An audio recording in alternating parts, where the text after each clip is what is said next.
Welcome to our channel. Today we how to set up iBonds purchase limits with TreasuryDirect step by step clearly. Log in to your TreasuryDirect account. Navigate to the Manage My Accounts section. Select the option for Purchase iBonds. Click on Buy Direct.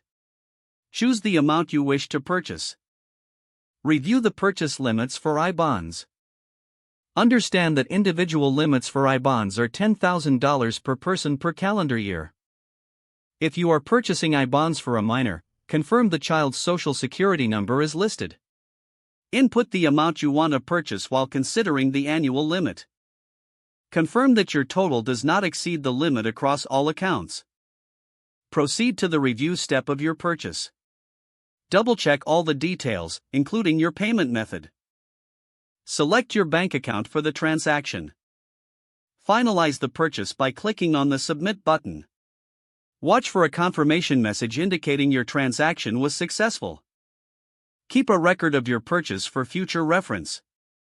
Log out of your TreasuryDirect account for security. If the page does not load, refresh the browser or try again in a private or incognito window. Make sure you are using the correct email address, then retype it carefully to avoid small typos. If your password is not accepted, use the reset option and create a new strong password you can remember. Check your spam folder for verification or security emails, then complete any requested confirmation steps.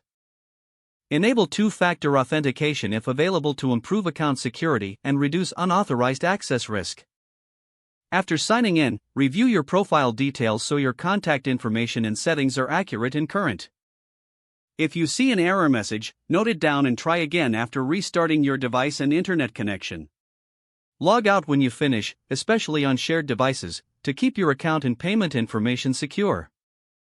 If the page does not load, refresh the browser or try again in a private or incognito window. Make sure you are using the correct email address, then retype it carefully to avoid small typos. If your password is not accepted, use the reset option and create a new strong password you can remember.